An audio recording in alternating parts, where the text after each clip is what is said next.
Hey, welcome to Wolf's Watch. I'm Wolf. Thanks for being part of the conversation. And I just have a question for you. You allow cell phones in your meetings? Is this true? I'm just curious. It's I know they're ubiquitous these days, along with a bunch of other distractions. How do you get that handled on your meeting agenda? You are using a meeting agenda, aren't you? See, the thing that got me thinking about this, and the reason that I wanted to just touch on this with brief, is I'm hearing more and more from entrepreneurs, from business leaders that they're having problems with interruptions in meetings, keeping people from texting, Facebooking, whatever it is that they're doing on their phones in their meetings. And my first question is, do you allow people to have cell phones? And you allow cell phones in your meetings? Now, having people check their cell phones at the door may or may not be possible. Realistically, you may have let that out of control to the point that you can't realistically do it.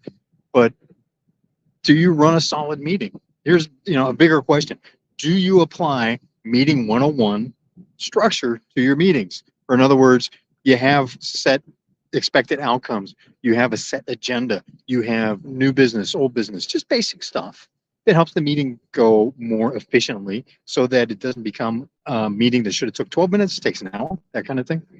And with people being distracted on their cell phones has a lot to do with that. So how do you deal with that in the meetings, right? Do you have them put the cell phones on stun? Do you allow them to answer? Do you allow people to get up and take calls? Because here's a question, and I ask this to you personally, not your team, but think about it for yourself. Can you be without your cell phone for 60 minutes? Right? What is it that's going to happen in your life that can't wait for 60 minutes until the meeting's over? Until you're leading, you're the leader in the meeting. Even if it's not your meeting, even if it's one of your staffers, you're still, as the owner of the business, the most senior person in the room, and setting the example on what is expected for behavior, how to lead, you're setting the tone for the culture. Your actions determine the culture. The actions of others that you allowed is what makes up your culture in your business. So if you let people interrupt, get out, whatever it is, you need to have a process in place so that people are not on their cell phones during the meeting. Make the meeting shorter. You need to have them productive for one thing. And it seems that way too many managers, way too many leaders, have forgotten the basics for how to run a meeting, which includes no distractions. If there's a family emergency, of course, doesn't your family know how to get in touch with your executive assistant to let that person know that, hey, you know what, you need to be interrupted in whatever you're doing because the house is on fire? I got a call like that once. House is on fire. Not a good day. Wasn't as bad as it might have been, but those are the kind of things that almost never happen. Rarely when they do, there's a process in place for saying, hey, you know what, we need to get you out of this meeting right now because this has happened. And just think about that. I think we've set the bar too low on what it is that constitutes an emergency.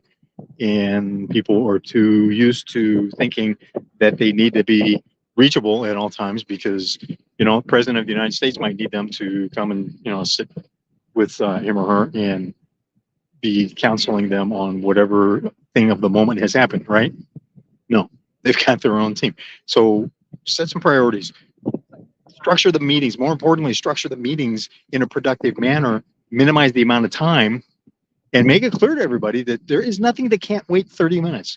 There's nothing that can't wait 60 minutes for the most part within your business. And on those few occasions when it can't, have an exception process in place. Right? You're with me? It's just we're solving too many problems that we solved in the 80s and 90s, and it's because we've done a bad job as leaders of teaching, training the next two generations, three generations, depending on how old you are, that came behind us, so that they're struggling with the same issues that, I don't know about you, the same kinds of things that I struggled with on teams and leading teams when I was in my 20s, late 20s.